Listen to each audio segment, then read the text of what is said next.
ہاں، تو میں نے عرض کی کہ معرفت کن کو حاصل ہے؟ صاحبان علم کو۔ معرفت پہ فائز کون ہے؟ صاحبان فکر۔ معرفت کی معراج کن کو حاصل ہے؟ صاحبان تقوی۔ معرفت کن کے پاس ہے؟ جو لقائے پروردگار کی، لقائے پروردگار کا کیا ہے؟ یقین رکھتے ہیں۔ تو اب میں ذرا آئیے چلیں، قرآن میں خداوند متعال انہی باتوں کی طرف اشارہ فرما رہا ہے کہ جو خدا کو پہچانتے ہیں وہ کون ہوتے ہیں؟ صاحبان علم ہوتے ہیں۔ جو خدا کو پہچانتے ہیں، خدا کی معرفت رکھتے ہیں، وہ کون ہوتے ہیں؟ جو صاحبان تقوی ہوتے ہیں۔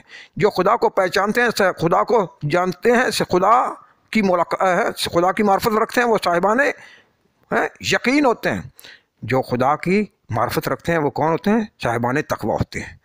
تو سورہ بقرہ میں خداوند متعال فرما رہا ہے کہ جن کو معرفت خداوندی حاصل ہے وہ صاحبان کون ہوتے ہیں؟ علم ہوتے ہیں۔ تو خداوند متعال نے، آئیے اس طرف اللہ کی ذات نے قرآن میں ارشاد فرمایا، اشارہ فرمایا سورہ بقرہ میں۔ خداوند متعال نے اشارہ فرمایا، اللہ کی ذات فرما رہا ہے الذی جعل لکم الارض فراشا۔ بھلا پہچانو وہ اللہ وہ ہے۔ کون اللہ؟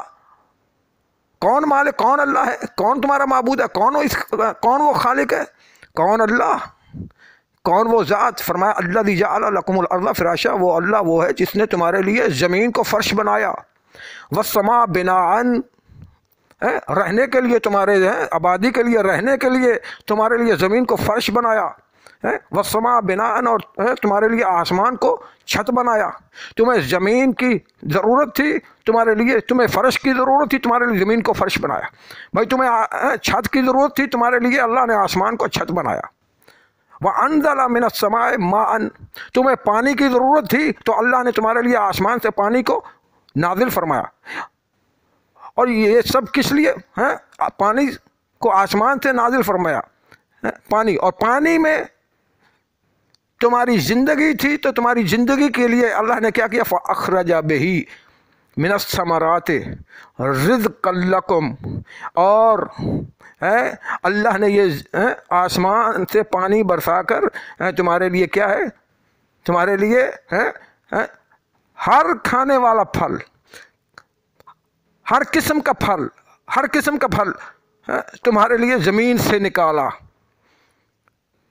تمہارے کھانے کے لیے ہر قسم کا پھل جو ہے زمین سے نکالا، اسے پیدا کیا۔ فَلَا تَجْعَلُوا لِلَّهِ اندادا، بس اللہ کے لیے شریک مت ٹھہراؤ، کسی کو بھی اللہ کے غیروں کو اللہ کا شریک مت ٹھہراؤ۔ وَأَنْتُمْ تَعْلَمُونَ، حالانکہ تم جانتے ہو، حالانکہ تم جانتے ہو، اچھی طرح جانتے ہو کہ جو اللہ کے غیر ہیں انہوں نے اس زمین کو فرش نہیں بنایا، وہ زمین کو فرش، انہوں نے زمین کو فرش نہیں بنایا۔ جو اللہ کے غیر ہیں وہ زمین کو فرش بنانے والے نہیں، جو اللہ کے غیر ہیں وہ آسمانوں سے پانی نازل نہیں کر سکتے۔ جو اللہ کے غیر ہیں وہ کیا ہیں؟ وہ تمہارے لیے ہر قسم کا پھل، کیا ایک پھل کی قسم بھی تمہارے لیے وہ پیدا نہیں کر سکتے۔ تو یہ جب تم سب جانتے ہو، حالانکہ تم یہ سب جانتے ہو، تو پھر کیا ہے؟ فَلَا تَجْعَلُوا لِلَّهِ اندادا، بس اللہ کے لیے پھر اللہ کے غیروں کو شریک مت ٹھہرو۔ وَأَنْتُمْ تَعْلَمُونَ، اور جبکہ تمہیں علم ہے۔ تو جو صاحبان علم ہیں وہ اللہ کے غیروں کو اللہ کا شریک نہیں سمجھتے۔ جو صاحبان علم ہیں وہ اللہ کے ساتھ اللہ کے غیر کو اللہ کے غیر کا شرک نہیں کر سکتے۔ جو صاحبان کیا ہیں؟ علم ہے۔ اور پھر سورہ بقرہ کے اندر ہی خداوند متعال نے پھر اشارہ فرمایا، کیا فرمایا؟ فرمایا اِنَّ فِي خَلْقِ السَّمَاوَاتِ وَالْأَرْضِ وَاخْتِلَافِ اللَّيْلِ وَالنَّهَارِ وَالْفُلْكِ الَّتِي تَجْرِي فِي الْبَحْرِ بِمَا يَنْفَعُ النَّاسَ وَمَا أَنزَلَ اللَّهُ مِنَ السَّمَاءِ مِن مَّاءٍ فَأَحْيَا بِهِ الْأَرْضَ بَعْدَ مَوْتِهَا وَبَثَّ فِيهَا من كل دابة وتصريف الرياح والسحاب المسخر بين السماء والأرض لآيات لقوم يعقلون۔ فرمایا ان فی خلق السماوات والارض، ان فی خلق السماوات والارض، بس بھائی یہ زمین و آسمان کے پیدا کرنے میں، یہ زمین و آسمان کو ذرا فکر کرو، غور کرو، یہ زمین و آسمان کو کس نے بنایا، یہ زمین و آسمان کو کس نے پیدا کیا؟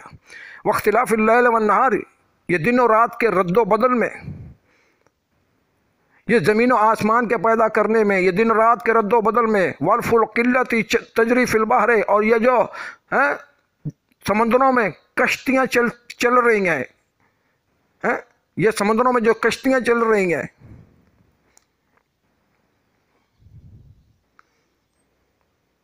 اور جس سے یہ لوگ بما ينفع الناس، جس سے یہ لوگ کیا ہے فائدہ اٹھا رہے ہیں، وما انزل اللہ من السماء من ماء، اور یہ جو آسمانوں سے خدا نے بارش برسائی ہے، پانی برسایا ہے، فاحیا به الارض بعد موتها، جبکہ زمین مردہ ہو چکی تھی، بیکار ہو چکی تھی، تو آسمانوں سے اللہ نے بارش پانی کو برسا کے اس مردہ زمین کو کیا ہے زندہ کر دیا۔ وبث فیہا من کل دابۃ، اور ہر چلنے والی شے کو، ہر جانور کو کیا ہے اس زمین پہ کیا ہے ہر چلنے والی شے کو کیا ہے اللہ نے پھیلا دیا۔ وتصریف الریاح والسحاب المسخر، اور یہ ہواؤں کے چلنے میں، یہ بادلوں کے تسخیر، ہوائیں جو چل رہی ہیں، یہ بادل جو مسخر ہیں زمین و آسمان کے درمیان، تو کبھی تم نے غور کیا ہے، کبھی تم نے غور کیا یہ سب کس کے امر سے ہے؟ یہ سب یہ زمین و آسمان کو پیدا کرنے والا کون ہے؟ یہ دن و رات کو میں رد و بدل لانے والا کون ہے؟ یہ کشتیاں، سمندروں پہ کشتیوں کو چلانے والا کون ہے جو تمہیں فائدہ اور نفع پہنچا رہی ہیں؟ یہ آسمانوں سے پانی بارش برسانے والا کون ہے؟ یہ زمینوں کو زندہ کرنے والا وہ ذات کون ہے؟ یہ ہر قسم کے جانور کو اس نے زمین پہ پھیلا دیا ہے، یہ کون ذات ہے؟ یہ ہواؤں کو چلانے والا کون ہے؟ بادلوں کو مسخر کرنے والی وہ ذات کون ہے؟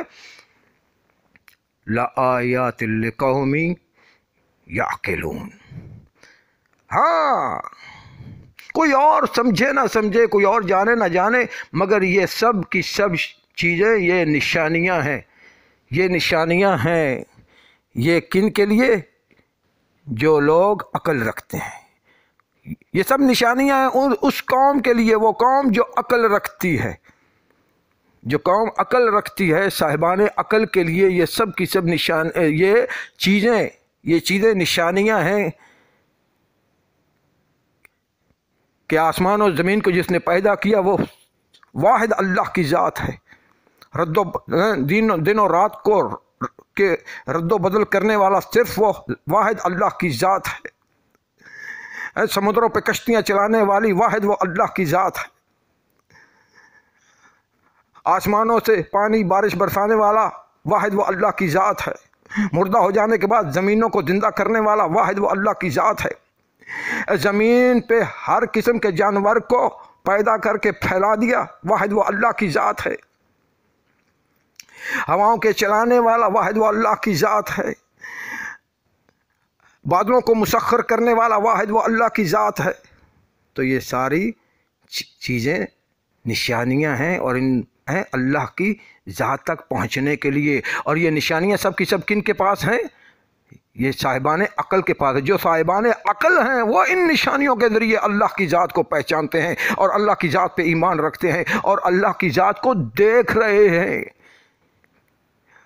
وہ زمین و آسمان کو دیکھ کر اللہ کو دیکھتے ہیں، وہ دن رات کے رد و بدل کو دیکھ کے اللہ کو دیکھتے ہیں، وہ آسمانوں سے پانی کو برستے ہوئے، بارش کو برستے ہوئے دیکھتے ہوئے اللہ کی ذات کو دیکھتے ہیں، وہ زمینوں کو مردہ ہو جانے کے بعد زندہ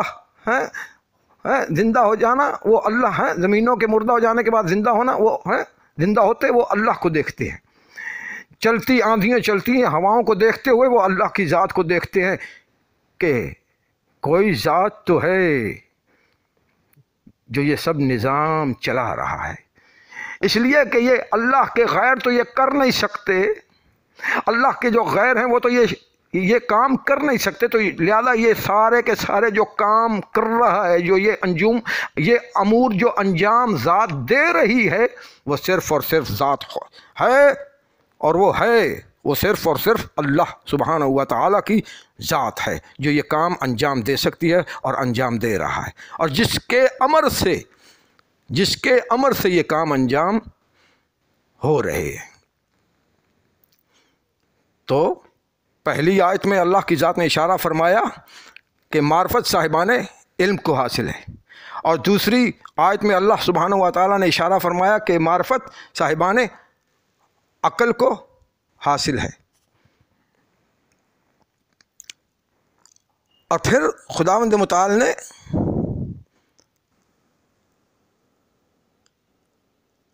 سورہ رعد میں اشارہ فرمایا اللہ الذی رفع السماوات بغیر عمد ترونہا، اللہ ہی تو وہ ذات ہے جس نے آسمانوں کو بلند کر رکھا ہے بغیر ستونوں کے، جنہیں تم دیکھ رہے ہو، آسمانوں کو دیکھ رہے ہو، آسمان بلند ہیں، مگر کیا کوئی ستون ہیں کہ جن پہ آسمان بلند ہیں؟ آج ہم مکان کی چھت کو بلند کرنے کے لیے ستونوں کی ضرورت ہوتی ہے۔ کسی شے کو آپ نے بلند کرنا ہے تو اسے پہلے ستون چاہیے، مگر آسمانوں کو اللہ سبحانہ و تعالیٰ ایسی قادر ذات ہے جس نے آسمانوں کو ستونوں کے بغیر بلند کر کے اپنی قدرت کا اظہار فرمایا ہے۔ فرمایا تم اللہ وہ ذات ہے جس نے آسمانوں کو بلند کیا بغیر ستونوں کے۔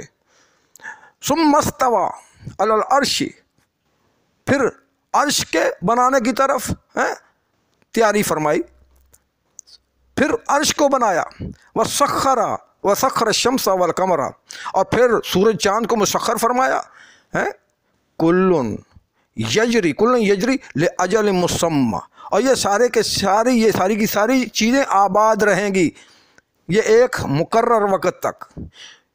یدبر الامر یفصل الآیات، اور اللہ نے ان ساری نشانیوں کو تفصیل ایک ایک کر کے تمہارے سامنے تفصیل سے ایک ایک کر کے تمہیں سمجھا دیے، ایک ایک کر کے بیان کر دیے۔ کیوں؟ کس لیے لعلکم بلقاء ربکم توقنون، تاکہ تمہیں اللہ سبحانہ و تعالیٰ کی ملاقات کا کیا ہے، یقین ہو جائے۔ تو جو صاحبان یقین ہیں وہ اللہ ہیں، جو صاحبان یقین ہیں جن کو اللہ کی ملاقات کا یقین ہے، ان کے لیے یہ ساری باتیں نشانیاں ہیں، ان کے لیے یہ ساری باتیں کیا ہیں، نشانیاں ہیں، اور ان نشانیوں کے ذریعے وہ اپنے خدا کو ہر وقت کیا ہے، دیکھ رہے ہیں۔ یہ ساری کی ساری باتیں